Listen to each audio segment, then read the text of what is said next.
What's a robot, first of all?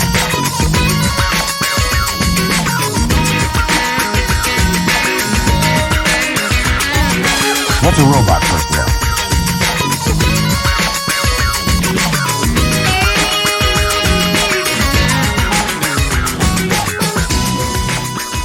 This is 20XX, a video game review show for the Mega Man series. Each episode will review one Mega Man title as nominated by you, and we'll rank said title on our list of greatest Mega Man games of all time. And hey, follow along at megamanranking.com. I'm your host, Kyle Von Kubik, and I'm joined along with...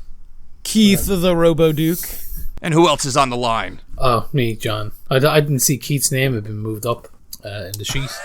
Oh, God. Yeah, that's fine. Yeah, I thought we were doing alphabetical order. I was thrown off too, and I just saw my name on the sheet higher. Oh, for fuck's sake. and just went for it. Look, I've dealt with enough butt-hurt podcasters in my day, all right? I don't need any more.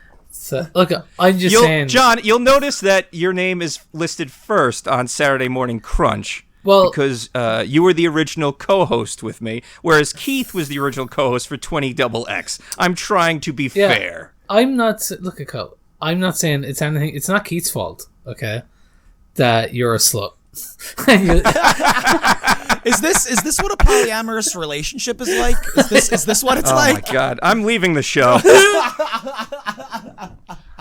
The two of you could sit here and circle jerk each other all day. It's a good morning. It's a beautiful day. Oh, this is It gonna is. be It's a a good nice, episode. dreary day outside, and we're talking about one of the most infamous Mega Man titles, Mega Man for DOS. Just to cut in there, Keith, we're obviously talking about Mega Man for DOS, so I don't need to get on to you, Cobla. No, please. If there was if I was to be involved in a polyamorous relationship, okay, it would end up being... I'd imagine I'd be so bored with the other people, it'd end up I'd see them only at Christmas and stuff, like they're with my family. I'm like, oh, gotta go see the boyfriend and girlfriend, I guess. Fucking hell, man. I just want to stay at home and drink. Like, Well, look, this relates back to Mega Man, as we all know. Does it? Yeah, I mean, the last time the three of us talked about Mega Man, we talked about the cartoon where, Dr. Wily had his polyamorous relationship with his his little robot boy and robot girl. They're familiar with that dynamic of three. So we're talking Mega Man DOS, released in 1990, and it was a USA exclusive. Suck it, Japan. It was developed by High Tech Expression and Rosner Labs, and published by Capcom USA. And of course, because we're talking Mega Man, it falls into the platformer action-adventure genre, I guess, kind of. Yeah. I mean, it's a platformer. It is action adventure. It has the classic stage select and everything. I think that works. Unless you want to call it a DOS platformer, which I think is totally a category. I would agree with that. Sure. Your jackrabbits and whatnot. Oh, yeah, that's a good pull. Sure. And then Duke Nukem without the 3D. Yeah. and Commander Keen, wasn't that one of those games? That's another one. Yeah, we're discussing a lot of bad platformers for DOS. That's the thing. It's like all the games that rich kids who like had a PC were forced to play because their parents were like, "Oh, we're not going to buy him a video game console. That'll rot his brain. We'll get him a PC and he can do XL or whatever." And really, all he's doing is playing shit platformers. That's all he was doing. Freeware and shareware. That's where it was. Hey, probably playing Doom eventually though, so sitting pretty. Yeah. I had a DOS shell back in the day, and I had Jeopardy for DOS. Nice. And I had Wolfenstein 3D. Guess which game I played the most? Oh, clearly Jeopardy. Or should I say, what is Jeopardy? I was into all the adventure games back then for DOS, your King's Quests and Space Quests and Yeah, I got those later. Yeah. Yeah, so it's that's where I think all the effort went in, but those games also pretty unforgiving. Sure, yeah, but the platform was better built for point and click adventure and adventure games than it was for platformers, at least in at this time, scrolling was a big deal. So let's get into it, all right? So we're talking Mega Man DOS. We already talked about one of the most infamous Sonic games on Gotta Go Cast. So I figured, let's get one of the most infamous Mega Man games out of the way on 20XX and rank it on our definitive list of greatest Mega Man games of all time. Mega Man DOS was designed by a sole programmer, Steven Rosner, in his spare time after work, who would go on to program the sequel Mega Man 3 for DOS with his brother. Now, you might ask yourself, why is there no Mega Man 2? Stay tuned for that. Rosner was a self-taught programmer who had a passion for games, both with computer games and tabletop games. One of his earliest experiments or projects was porting Berserk to a friend's old S100 bus computer. Rosner's first programming job related to video games was at Pacific Data Works, who did PC contract for Capcom USA. Yeah, no, I thought this was really interesting. He Rosner got into games because he did want to program his own, and he wanted to work on arcade titles. But what ended up happening was consoles got really big at the time, and instead of ending up porting arcade games, he ended up having to port console games to PC for Capcom, which they did a lot of big games, Bionic Commando, Black Tiger, there's a 1942, but it wasn't what he wanted to do, which is a shame. No. He wanted to design. What are you laughing about? I was just thinking what he really wanted to do was make hentai games for the PCFX. It was a secret dream of his, John. We didn't want to out him like that here, Yeah, to get hired by Pacific Data Works, Rosner demoed a personal project of his where he made a Karateka clone, and they were very impressed with it at the time because it was better than the port that existed on the market. And like awesome. Keith said, Pacific Data Works originally started porting arcade titles to the PC for Capcom USA, but then moved on to doing the console games. Rosner worked on Bionic Commando, Hat Trick, and Street Fighter, to name a few. Not the Street Fighter that people like. Not Street Fighter 2. The Street Fighting Street. I can remind people of that game in a simple noise. Ha! Isn't that the one that's also the yeah. Did his port have that lovely audio? Because I imagine it would have just been bleeps and bloops.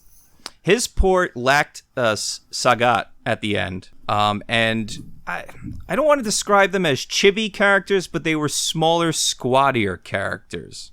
Okay, but it was a very competent port for the PC.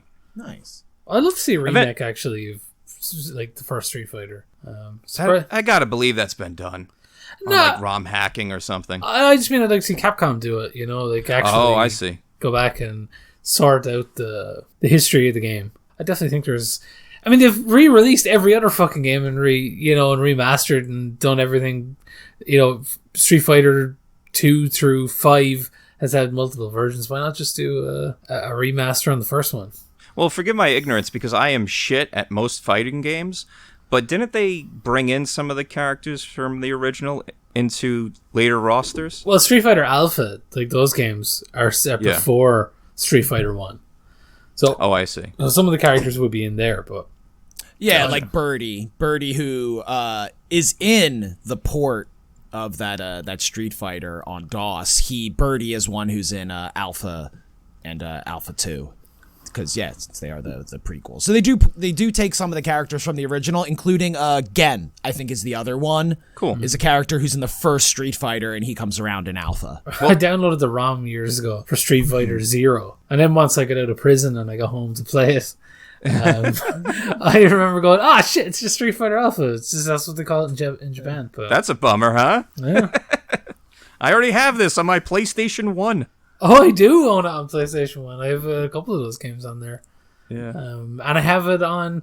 Street Fighter Alpha 3 Max on the PSP is a good port as well. Rosner and a couple other co-workers left Pacific Data Works to form their own company called Riggs International. The company was then quickly purchased by Capcom USA after the release of their first and only game, Pocket Rocket, which is a Hang-On clone.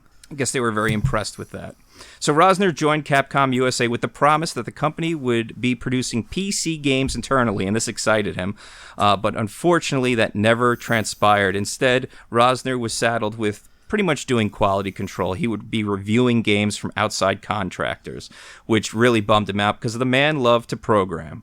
He missed programming so much that in his free time, he began to create a new game that was based on a game he was playing on his NES called Mega Man, and he was trying to make his own Mega Man game for the PC. Eventually, Rosner put in his 2 weeks' notice. His managers, who were aware of his Mega Man project, offered to publish the game that he had been working on in his free time. So, this is considered by many to be a fan game that was officially licensed and released, and it would make it probably the first fan game to be officially licensed and released. However, Capcom USA pretty much did nothing to the original program that Rosner had created, aside from publishing it. There was no additional resources put behind it, really no quality control, no revisions, no improvements. So the box art for the PC game is actually, in my opinion, much better than Mega Man and Mega Man 2's box art, although it does feature a rather derpy-looking Rush, who sadly is not in the game, but is just on the box. He looks great on there. I like this rendition of Rush. I need that as an avatar on something for myself.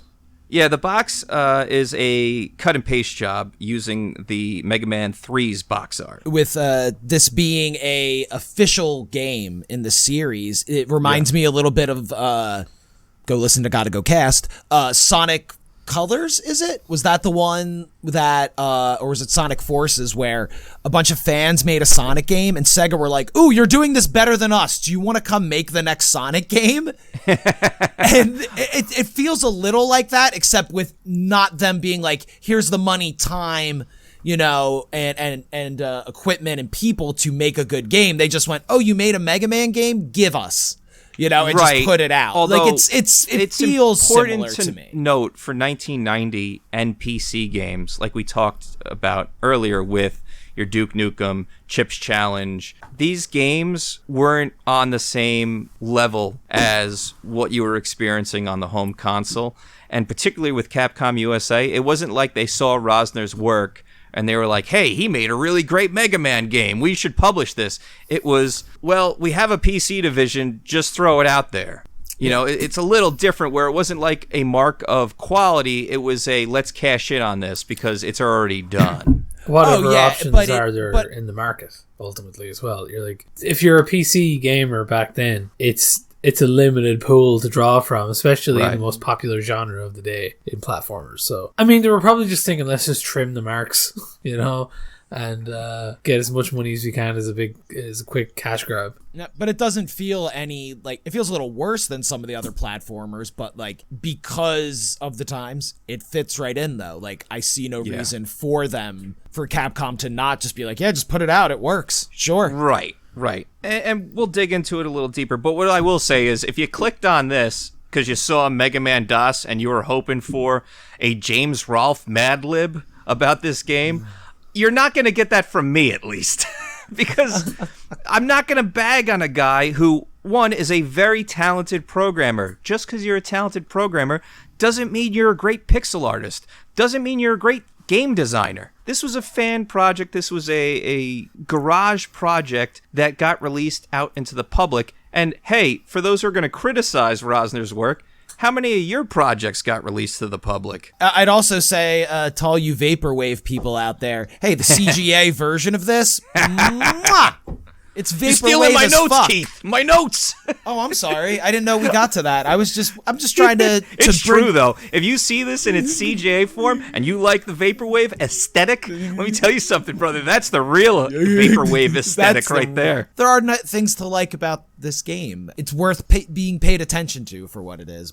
So yeah, going back to the box, on the back of the box, there isn't 4 Robot Masters mentioned, but one does not appear in the game, and that's Sparkman. Just more evidence that Capcom USA gave no shits whatsoever about what was in this game, what was happening in this game, or it was just give us your money. You got the PC, you see it on the shelf, all your friends are talking about their NES with Mega Man, you could have Mega Man at home on your PC. That's all they cared about. I just Get think that that's such a sad thing to have, though. Really, I do picture like the child whose parents tried to buy its love, and they're just like, here you go, Mega Man. That's what all the kids are playing. They're like, yeah, okay, this is.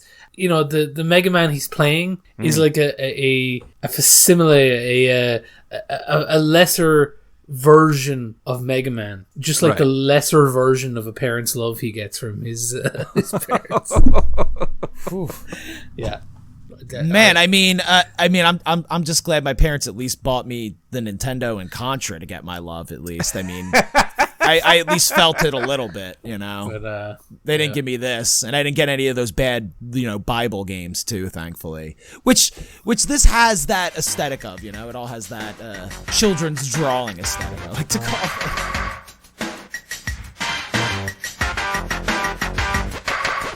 We're introducing something new. It's essential for all, the many and the few. It's in your store. Ooh, Microsoft, that's who. The MS-DOS 5 upgrade is a hit, and no PC should be without it. No PC should be without it. There are 3 key benefits to the MS-DOS 5 upgrade. Okay, girls, shrink it down. It's late. All right, at Keith, night, tell me, what is the feeling right. plot of Working Mega at Man home. for DOS? So we will. I love reading manuals and stuff. This is off the game box though. Break the death grip of the ultimate computer. As Mega Man, the robot wunderkind created to save the world, match your mettle against the mind of Dr. Wily, a megalomaniac with the hardware to match his ego. Search Wily's mechanobotic complex from its mind-bending maze of electrified corridors through giant whirling turbines and into paralyzing force fields. You must find the 3 keys into the core room. That's not a sentence. Leap pools of supercharged gunk, pulverize ion-sucking batims, and other insidious insectobots. Oh, they were robots, sure. Face a phalanx of slithering, seething cyborgs, all programmed to turn you into a radioactive waste. At last, confront CRORK, a mecha computer revived by the psychotic calculation of Wily's mad brain. Survive and challenge the mastermind behind the superbrain, Dr. Wily himself. Whew, that was my first time reading that. That is... I think CRORQ is supposed to be crook, but I'm not sure. I would say Cork. Crook? Yeah. It might stand for something. Maybe he was going for like an anagram, and it was just never explained. Well, we all played this on original hardware with boxed copies, right? So let's just all consult our manual right now. Oh yeah. It says here it stands for complex robotic organism rending. I don't know any words to begin with Q. Quetzal. Yeah, Quetzalcoatl. That's it. Yeah. Quetzalcoatlus. For me, like when I started playing the game, I didn't. I did think, because he goes through like a what are those things, like a gatehouse, I guess. Yeah, security gate. And I was like, is he just visiting like a technology campus of some kind, or like a theme park or something? Like, it's such a formal way for him to enter. Sure. The thing. It reminded me of like going to like the Cisco campus in Galway. Where a robot dog attacks you as you enter the fucking immediately. campus? I mean, listen, it's a pretty wild place in Oranmore. What can I say? But because I've been to places like that. I'm sure you guys have as well. Like, but that's what it immediately reminded me of. It wasn't like I was like, is this like going to be Mega Man going to his office job or something? Oh yeah. No, it feels like, when I used to go visit friends who actually went to a real college and not community college, and you'd have to go to the gate and be like, here's my ID, security guard, I'm visiting my friend, It is and an then, interesting. and then a robot dog attacked me. You know, that's just Because you went to the college where all those Boston guys make all the evil robots. yes, So- yes. Those dogs are horrifying to me when I see those things walking around. It might be because I'm an old man, but when I see those robot dogs walking around, I'm like, oh man, the robotic apocalypse is coming. Oh, whenever Oh, I no. see the footage of them beating the shit out of the robots, you know, where they push them down the stairs and stuff. Yes. I'm thinking eventually the singularity is going to happen, and they're going to look at these videos and go, "Look at these scumbag humans. Let's wipe them out because they're Yeah, mean to our granddads." Yeah, and you can, I will fully accept the blame for Philadelphia beating the shit out of that hitchhiking robot, as that was probably going to be the first instance they're going to look at. They're going to be like, the first of our kind. He merely wanted to hitchhike across the country, and then those known as Philadelphians ripped him to pieces. That robot though was just like a cardboard box and stuff, wasn't it? Like, and someone thought, Yeah, Yeah, talk yeah, about yeah, little yeah, kid yeah. drawing, like calling Hitchbot a robot. Like, that's like a little kid's version of a robot. Oh, good job, Billy. You built a robot. It's a bucket with some dryer tubes for arms. He had pool noodles for arms. He Yeah. really did. But those robot dogs, they make me think of 3 words. Kojima was right. Anywho. Yeah. Well, we already talked about the paperclip theory on previous episodes of 20XX. So, but you can always Google that, the paperclip theory with AI, and it will it might frighten you just a little bit. So yeah, mechanically the game opens up with this intro stage, which is a first for Mega Man. Because there is no speed governor on the program, if you emulate this, it will likely run at a very quick speed, because your processor is a lot faster than the processor it was meant for back in 1990. And again, with DOS games, it was using what your computer had if it could run the program. So speeds varied computer to computer, and there is no sound other than the PC speaker noises. It's internal noises that would make sort of a bleep and a bloop at a lower fidelity than at like an Atari game, if that makes sense.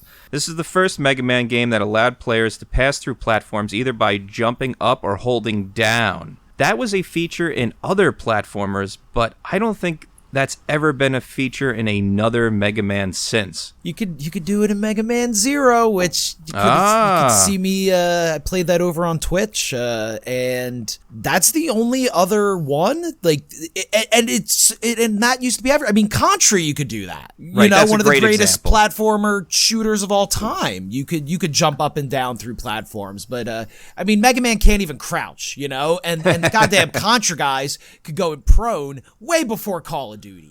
They should have taken a nod from Rosner. It's an interesting take. It clearly he was playing other games at the time that influenced his direction. The scrolling in the game is particularly impressive for its time. Most computer games just didn't or couldn't pull it off like this. It's important to point out that what made Romero and Carmack famous was their ability to pull off decent screen scrolling when they made their Super Mario Brothers clone that they presented to Nintendo. So I think Rosner did this before that, but I also think that Carmack and Romero's project was a little better in quality than what we're seeing here with Mega Man DOS.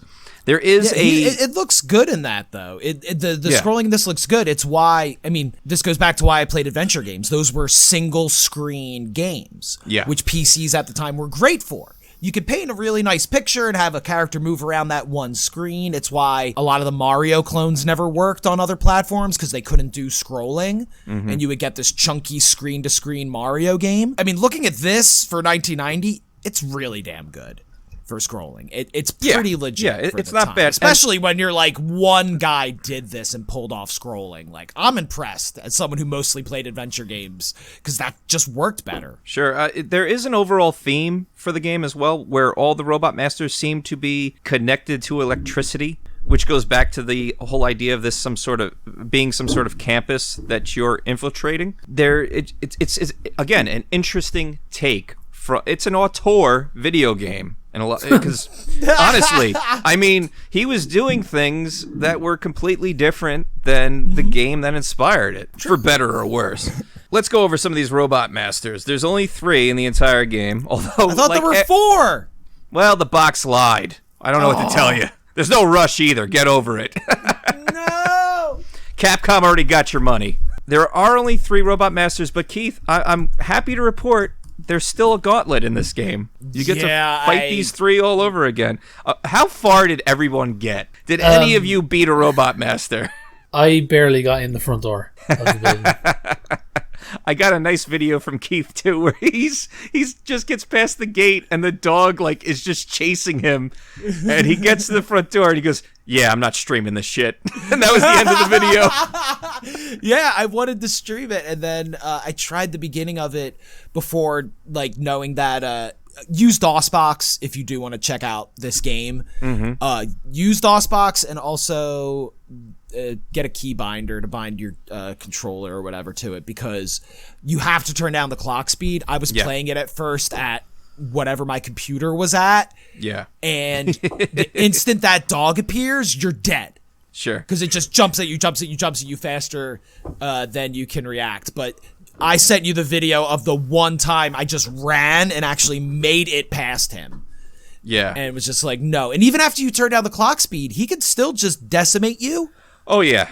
Yeah, the balancing in this game, there is none. There's no balancing. Absolutely no balancing. That dog in the beginning might as well be a boss with the amount of shots that it takes.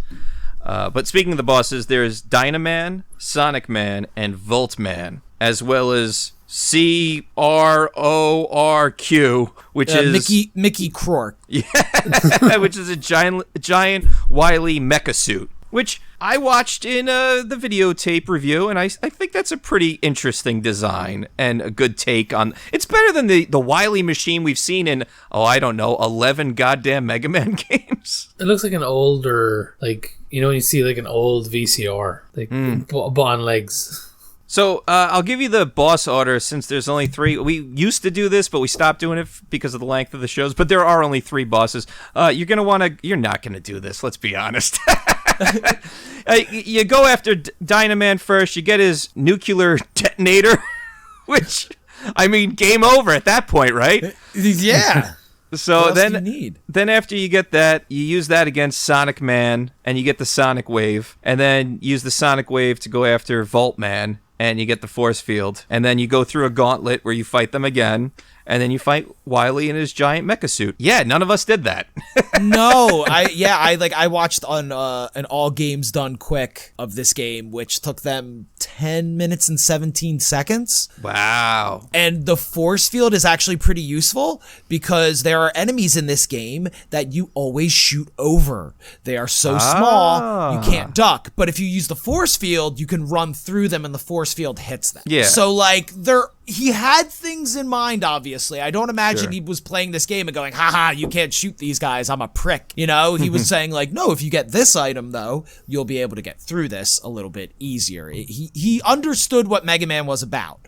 Get this item to use in this way, because in the same way, you know, you play Mega Man 2 and you get the metal blades and you just use them. Sure. It's kind of the same thing. Once you get the force field, you're kind of unstoppable if you know what you're doing. So there are a few enemies that one would recognize from other Mega Man series, but you don't see them as often. There is Sniper Joe, there are Mets, but there are a lot of these other stranger enemies that are like bats, and they're not the bats that you remember from Mega Man. And there's also these insects that are wriggling on the floor. Well, I mean, the back of the box lets me know they're robotic insects, though. They're insectoids or whatever it says. Yeah. So, like, they may look like regular spiders, but don't worry, they're actually robot spiders. Yes. Rosner was doing his best with the artwork. This is a decent alpha or first draft at something. If it was polished up, balanced, cleaned up, could have been an okay Mega Man game instead of a terrible Mega Man game. And yes, the controls are an issue. Look, in my opinion, running off an emulator, I was using archive.org. It's not bad, and what I mean by that is, like, it functions. It's just the game is rough. It's real rough around the edges, and having the keyboard controls as they're originally laid out, it's strange compared to what we would expect today. But for its vintage, it was very normal to have weird things like, well, jump is J and shoot is S, because that makes sense in my mind. Doesn't make sense for my human hand. But here we are. Like if the intended audience for this game was just Bishop from Aliens. You know, the J for jump and space for shoot would work if I could use WASD, WASD. Yeah. As my directions, as they do with a lot of with modern games, because it turns out you're better because of console controls and arcade controls. Directions are usually governed by the left hand, and buttons, jump and shoot, are governed by the right. But if you're playing this on a keyboard, it's reverse. Right. You're moving with the right hand, and then you're trying to jump and shoot with your left hand using J and space, which doesn't really work. Which is why I, for the 20 minutes I played the game, I plugged in my PS4 controller and then had to use a binding program to bind the directions on my keyboard. Did it play better when you did that? It does play a little better with the clock being turned back and using the controller. It does play better. and if you think about it through that 1990 mindset, it's better, but it still kind of sucks because it's, you know, I mean, from playing Mega Man 1 through 11, or now I would say 1 through X, you know, those games control really well. So you go to this and it's like, it's garbage, but through the 1990 lens, not bad. It's just funny when you say that. You go, you know, if you do this, if you connect your computer, it's like, oh, it's so user friendly, isn't it? It just works, you know? Yeah. If Well, you I go mean, in and you don't- fix all the assets, you balance the game, Yeah. you change the controls, you add music and sound effects, it's an okay game.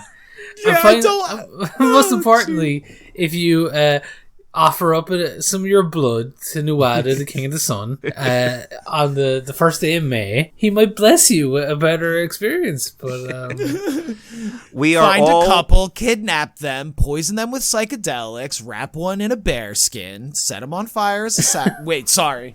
We are all veterans of talking about arcade games weekly, and while we did that in the past, we learned that there was no standard control for video games throughout most of the 80s.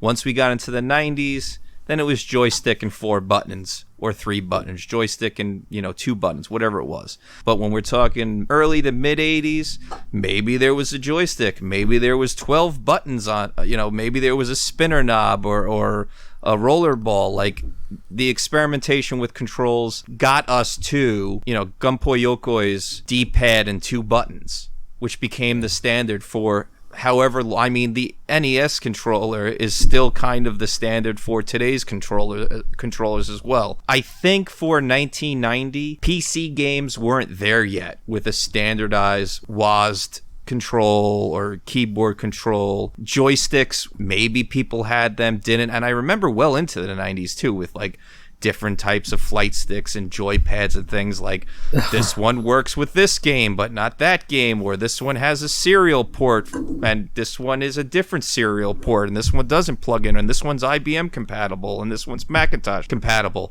I think I definitely bought a controller at one point in my youth for my PC and got home and I was like, how many pins is this? Does this fit? Fuck! Yeah, that happened a lot to me as well. Yeah. It was the Wild West of video games back then. There was no set format. Sure. And now, all that said, the controls for this game are still shit. oh yeah, it controls like it's like trying to control your destiny in a nightmare, where it's trying to navigate a dreamscape. It's terrible. But again, it's one man, so what can you really say? Right. I mean, I could say one man made a game called Fez. I'm just fucking with you. Yes, and you know what? He's standing on the shoulders of people like Steven Rosner, and he's Exactly. also really nice.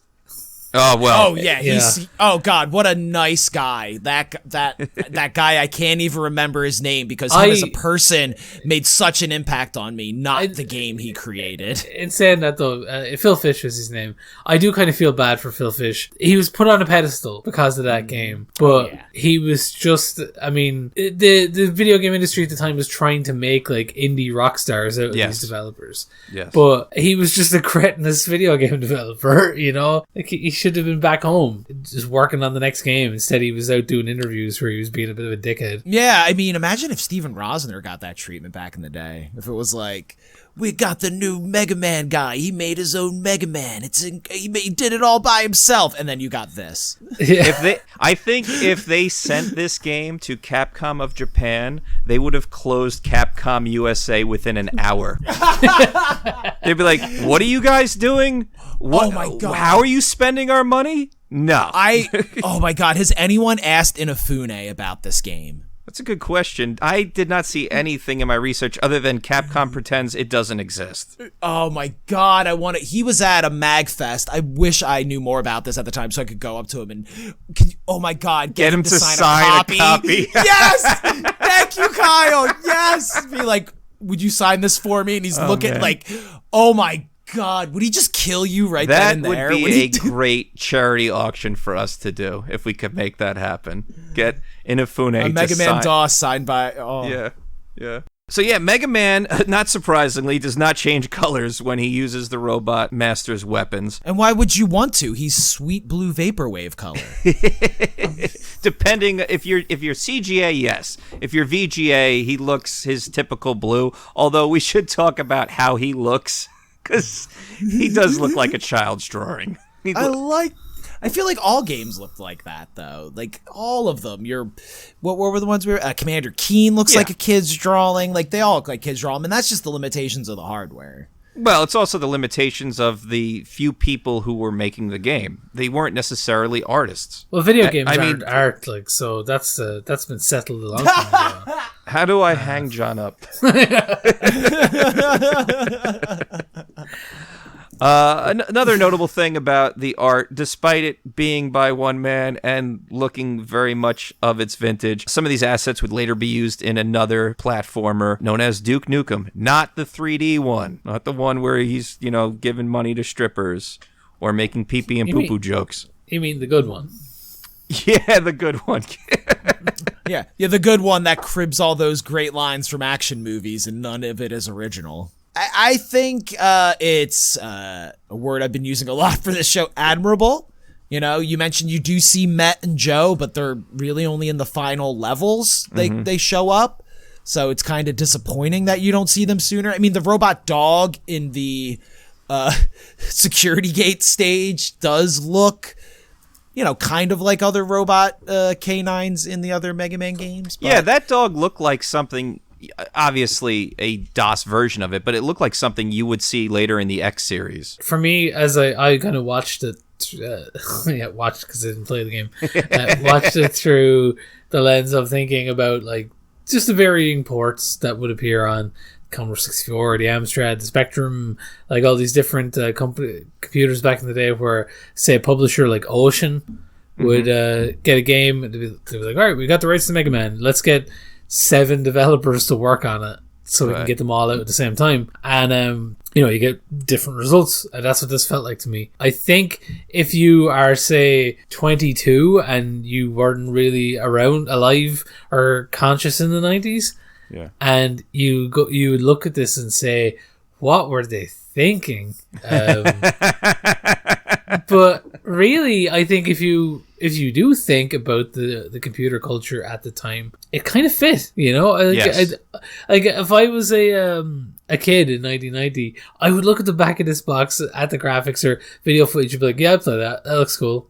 Yeah. Because it looked like a video game. Oh, yeah. Back in the day, I played a lot of shareware and freeware that was on the same level as this, and I played those crappy games for hours and hours and hours because it was still magic back then that you could get your computer to play something that resembled a game. So if I had this, I would force myself to like it because I probably, had this and a handful of other games very similar to it anyway. It is a terrible Mega Man game.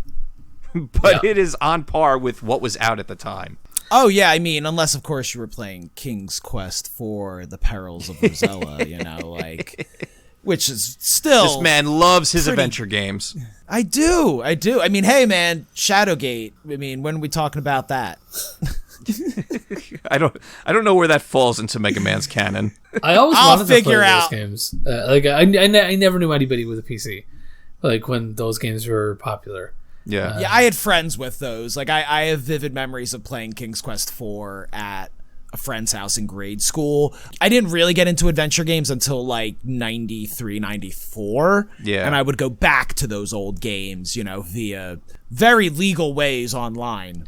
See, I started with the LucasArts point and clicks, and it was hard for me to go back and play those Sierra games because they were so punishing. Yeah, LucasArts games thrived on not killing you. Yeah, they were trying to be funny and user-friendly, whereas Sierra was just trying to push your stool in. Yep.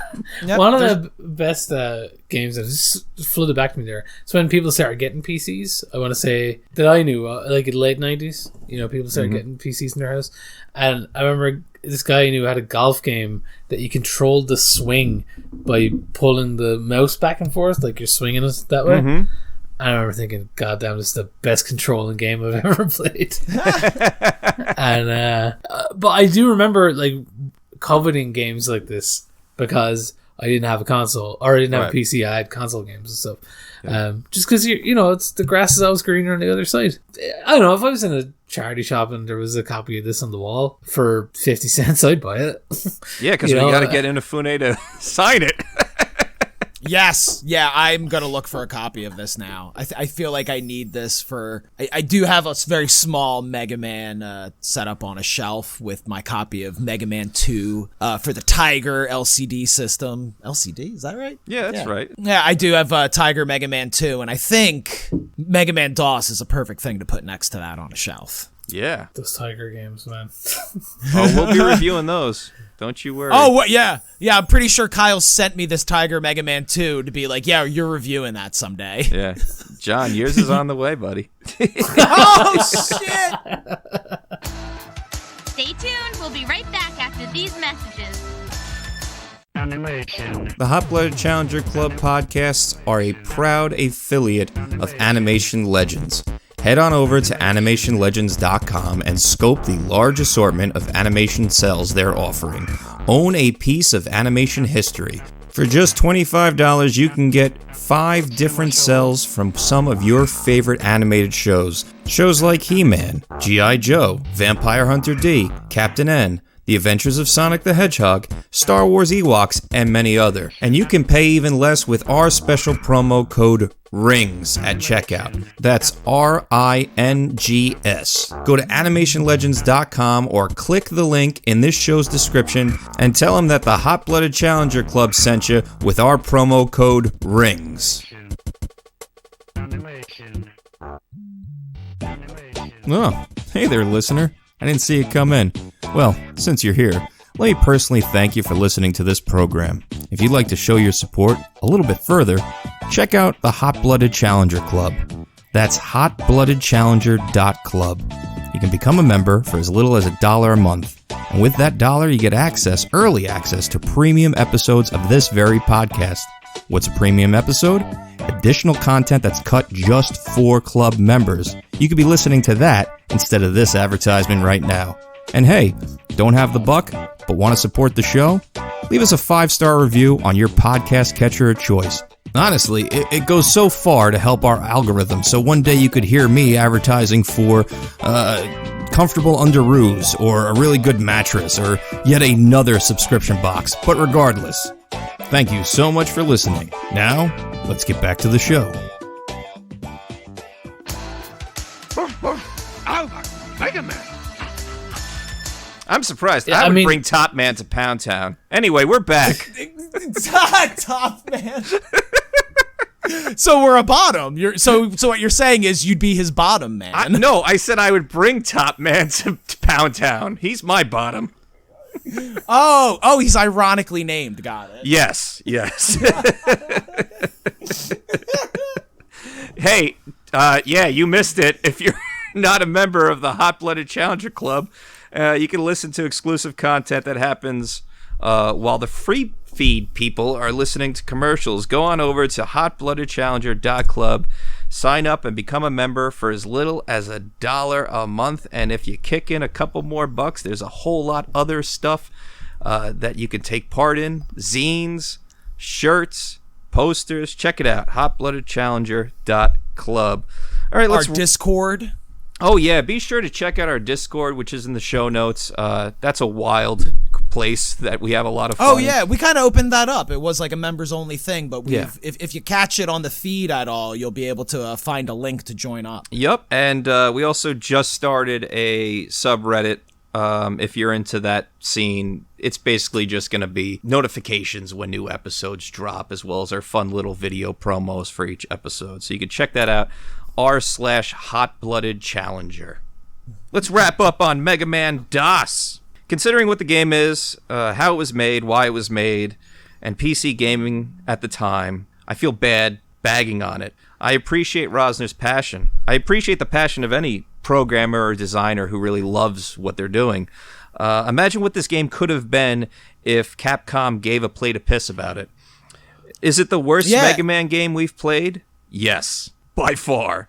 But is it the worst video game or worst computer game that I've ever played personally? Far from it. Yeah. For me, I do feel like the legacy of Mega Man DOS lives on to this day. You know, it's the first fan-made Mega Man game, and you can do a quick Google search and you can find thousands, a plethora of Mega Man ROM hacks and recreations or original games. You know, and I'd say this game, it inspired a whole generation of not just Mega Man games, but other ROM hacks. You know, games like Handicap Mario stand on the shoulders of this game.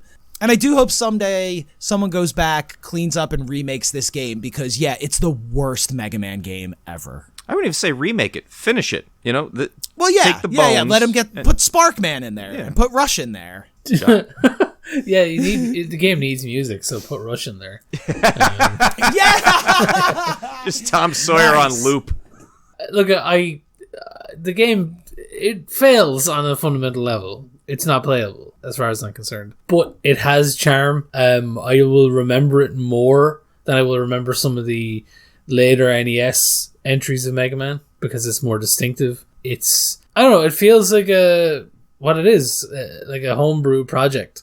But it also feels like something that you would come up with as a kid when you're playing with your toys. Mm-hmm. Because you have one Mega Man toy, or like back then you get one turtle. And you're like, all right, well, I guess you're fighting the Power Ranger that I own because I only got one of those too. And that's what this feels like to me. Ultimately, I would say that I like it for what it is. It's and that's the thing. Most works have some charm, I guess, somewhere. If you look hard enough. Or maybe not. I don't know. Hitler's paintings don't have any value. All right, gentlemen, and now comes the difficult part of the show. We must rank Mega Man DOS on our list of greatest Mega Man titles of all time as ranked by 20XX. Is it that difficult this week? No, it's Kyle? ranked number 13, dead last on our list of greatest Mega Man titles of all time, as ranked by 20XX. It's ranked below Mega Man 9 at number 12.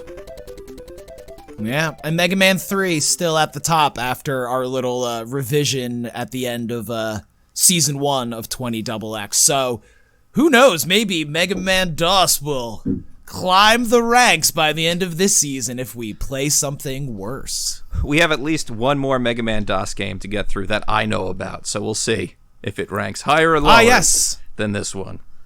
Mega Man 3, the robots are revolting. Be sure to follow along with this list and see if we've already discussed your favorite Mega Man game. Go to megamanranking.com. Well, that just about does it for us. I'd like to thank our host for joining me on this episode and also thank the members of the Hot Blooded Challenger Club, without whom this podcast is simply not possible. If you would like to become a member of the Hot Blooded Challenger Club, please visit hotbloodedchallenger.club.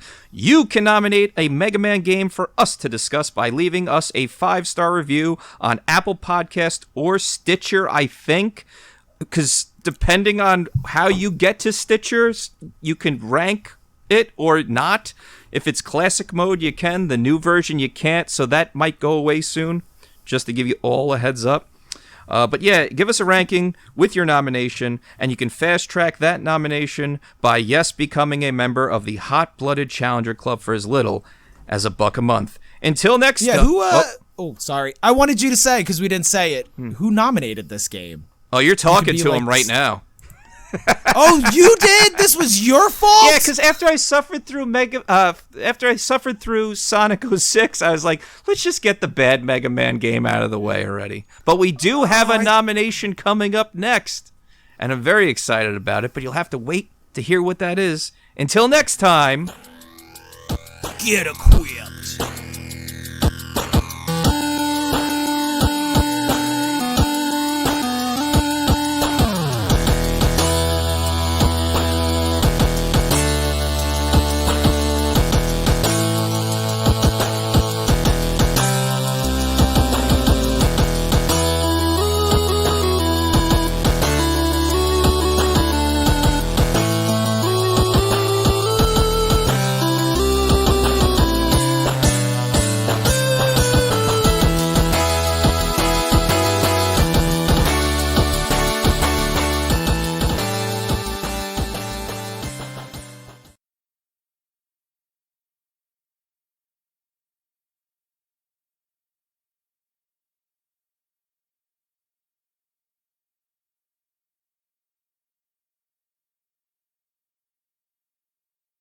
What were they thinking? What the hell were they thinking? What were they thinking? What were they thinking? What were they thinking? What were they thinking? What were they thinking? What were they thinking? I don't know what they were thinking. What were they thinking? What were they thinking? What the fuck were they fucking thinking? What were they thinking? What were they thinking? What were they thinking? What were they thinking? What were they thinking? What were they thinking? What the fuck were they thinking? What kind of crack were they smoking? What were they thinking? What were they thinking? What were they thinking? I couldn't even imagine what they were thinking. What were they thinking? What were they thinking? I can only imagine.